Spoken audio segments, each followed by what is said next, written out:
when did you get into a door car? When I was 15 years old. 15? Mm-hmm. And what was that car? It was a 66 Chevy 2. Oh, that's a pretty nice car to get into. I still have it. Yeah? Yep, still got it. And I gave it to my little boy, and my brother's Isaac's got a little boy. They're 75 days apart. We gave it to them. Oh, that's cool, man. Yep, still got it. Then I went to third gen Camaro. Right there it is. Blue with yellow stripes. Yep. And then I sold it, and I ended up building this white Camaro there. And then I run it for a long time. Then I painted it blue with the yellow rips because I like the blue and yellow. Okay. What was the engine combo then? They were all, the Chevy 2 had a small block Chevrolet in it, and then the third gen Camaro had an LS motor in it, nitrous. And then the white car, then the blue and yellow car there, the fourth gen both had nitrous motors, LS nitrous in those. We actually, between the third gen and the white, which the white car and the blue with the yellow rips are all the same car, between those two cars, I won 4 championships in LSX Real Street. We went 3 years and never was beat. And then I put my motor in, pulled my motor out of this blue and yellow car, and then that red Corvette right there is Rodney Massengale's RPM transmissions. Yeah. And I put my motor in that car. I actually was driving it for him, and we went to Xenia, Ohio and tested, had the tracker in it, kicked the rods out of the motor. So I actually put my motor in it and finished the season out, and we won the last championship. I think it was in 2014. What kind of times that car run? We went 790s with it back then. And stick shifter? No, it was automatic. It had their 400 turbo in it, but it was a nitrous car, and we went 790s back. I mean, it was in 2014, 2015, something like that. What kind of mile per hour in that nitrous car? 174 or 5, I think it was. And so now it's the silver Camaro? Yep. And I actually took and had the blue and yellow car, the 4th gen. I bought a Proline big block Chevrolet, put in it with twins. And we run it for a couple of years, and I ended up selling it. And then me and my brother built that silver, the 69 Camaro. How big was that motor? It was a 540. Okay. Yep. The big block Chevrolet was. And then I put it in that car. I sold the roller, and I put the big block Chevrolet on the 69 Camaro. And I run it in NMCA Radio Wars. And on nitrous? No, it had twin turbo on it. Oh, twin turbo. We went 390s back then on it, but it was on race gas, intercooled. And then we sold all that, and then I put a 481X in it from Proline, and that's what we've been running in Pro 275 and stuff. So, and then right here, it's kind of pretty cool. This was in 2010. That was Keith Berry's car before he redone it all. And now we've got it. It's kind of wild that we own the car now. So. Yeah, Keith Berry's old cars. Yeah, that's what you guys are driving. It's pretty cool, man. I think everybody knows about it, and you definitely, put the No Prep world on notice. Oh yeah, well, we've set out. Me and Isaac want the car. We want to be the best, and Outlaw Armageddon or whatever, and we want to be able to travel and go out west. So when you start hitting the road, that's when the competition gets harder, and that's what we want. We want good competition.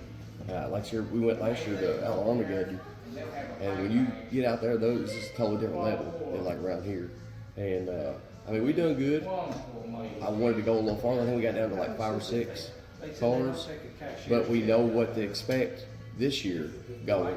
And we're actually going to take both cars. We're going to run my silver car there, and I was thinking Frankenstein. I think we'll be more prepared this year for it, But that's what I want. A lot of people don't like competition, but I want good competition because it makes you better. If you get beat, yeah. It just makes me and him work that much harder to. Because it's possible. Yes. And so you got to figure out. Be the best. Are there any other big races you guys? There's several big races. War in the Woods you guys struggled with this year. Yeah, we're going. We got KC Max has got our number. We just seem like we can't beat him. I beat him in the old car at War in the Woods, and he's had our number ever since. And I'm gonna be honest with you, it's made us work harder. Like I told you, good competition. It makes you work that much harder. And Ryan Mitchell knows he's a good dude. We're buddies with him. He knows we're coming for him, and it's always a good thing. Like we always get hyped up, and the crowd gets hyped up when we draw each other because they know both cars are going to be pretty much set on kill. Yeah. Because he wants to beat us just as bad as we want to beat him. 100%. Who else other than Ryan Mitchell? Who else you looking at? Who's competition for you guys? There's several. You got Brent Self, Russell Stone. You go Outlaw Armageddon. You got the Triangle Speed guys, Todd Spears. There's several cars, people out there that's fast. On no prep, and that's what I like. That's why we like to travel. Yeah. So you can see all the big names. That's why we were hoping finally the Corey Stanford race he's putting on. I know it's not true no prep. They're doing a light prep on it, you know. Yeah, front side, But right? I wish that they would turn the scoreboards on so the crowd could see really how fast the cars are. You Yeah. know? But there's some big names in it. Andy Jenkins coming. You got Lyle Burnett's coming. It's surprising to see Frankenstein out there on the street. I mean, I don't know how many other There was a lot street of people, events you this is guys the have thing, done. it's kind of funny.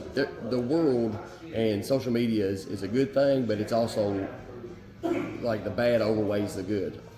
Everybody wants to put somebody else down all the time, and when we were going there, everybody was making fun of us. There ain't no way they can make it go down the road. There's no way it can happen. But then it made the pass, and it shocked everybody, which we knew it was going to go down. We've tested it enough. But it went down the road, and then everybody's like, well, it should, because look at the car it is. You can't win, right? Yeah, you can't, it's... But I thought, Bobby's car was going to be maybe up there in the finals with you guys. It looks like he had some trouble. We were hoping that we could race Bobby because, like, the crowd was kind of hyped up, he's the hometown hero, that's Sure. his. We went to his territory, and I know he tested on the road and stuff a lot. That was your We were first time looking- there, yeah? Well, no, we went last year with them all. But that now was the first with- time Frankenstein ever been on any Not kind that of car, though, yeah. like a official street race, other than Yeah. us testing it. Yeah. And we were wanting to run Bobby, but unfortunately he went out, a couple rounds early or whatever. But just to get the win, it really still hasn't set in with me and Isaac that we actually won it, still, because that's a big. That's a big deal, big deal and stuff. So How do you feel about all-wheel drive and no prep? it don't bother me. Right. I mean, it shouldn't with the caliber of cars you guys got. People's problem now is, well, they're allowing full tube chassis, or they're allowing this, or they're allowing that. I don't care if you show up on a 28-10-5 and your body's all fiberglass. It don't matter to me. Yeah. It really don't. And Isaac's the same way. A lot of people want it to be stock floorboard, stock this, stock that. So I want to be whoever's the baddest on a 28-10-5 slick. You ready to line up next to a dragster? I don't care. it don't bother me and Isaac. I want to run. I just like to race, Yeah. and I want to be the baddest.